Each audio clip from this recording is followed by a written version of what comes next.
Bonjour les amis, rebonjour pour ceux et celles qui ont vu la première partie de cette vidéo. Alors on peut faire cette deuxième partie sans avoir fait la première partie, il n'y a aucun souci.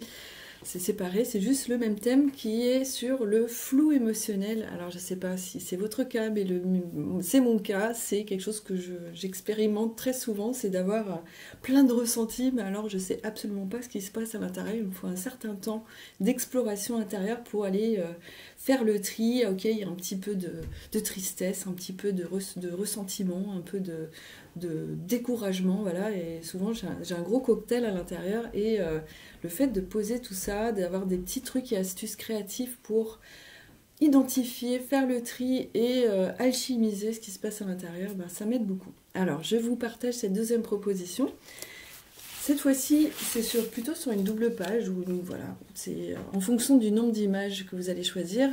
L'objectif, en fait, c'est d'aller pendant une dizaine de minutes, vous vous donnez un temps limite si ça vous aide. Moi, ça m'aide pour pas m'éparpiller. Pendant 5-10 minutes de chercher des images au pif, voilà, de vous laisser happer par l'image, par les images qui pourraient représenter ce que vous ressentez à l'intérieur. Donc il n'y a pas, on met le mental de côté, comme je vous disais dans l'autre vidéo, c'est de vous laisser happer par les images, même si votre tête vous dit ça n'a aucun sens, c'est nul, ça ne me parle pas, voilà, vous le mettez de côté, hop, vous le mettez à l'extérieur de la pièce et vous laissez ces élans venir chercher des images. Vous avez fini votre sélection, vous allez choisir maximum 5 images. Alors ça dépend du temps que vous avez, mais je trouve que déjà avec 5 images, il y a déjà pas mal d'infos. Ça peut être moins, voilà, mais au moins 2 images. Dans les images, souvent quand on est dans un flou émotionnel, c'est pas forcément des images, on va dire entre guillemets positifs. C'était mon cas. J'avais pas mal d'images, voilà, un peu. S'il faut mettre dans une catégorie, voilà, pas forcément inspirante, mais pleine de sens, enfin plein de choses intéressantes en sont sorties.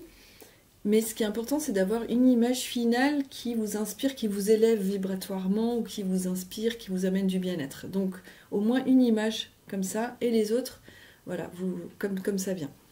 Et donc vous allez pouvoir étaler vos 5 images devant vous et puis vous laissez, voilà, quelle est la première image qui vous appelle, sauf la dernière que vous avez définie, celle qui vous inspire, vous la gardez pour la fin.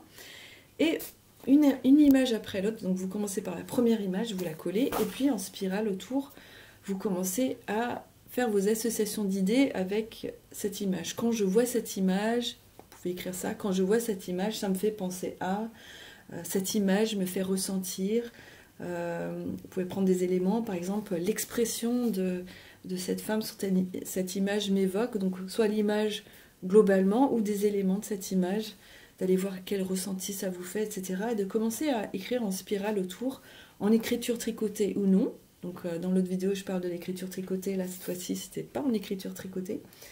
Et voilà, d'image en image, vous faites vos associations, vous faites vos liens.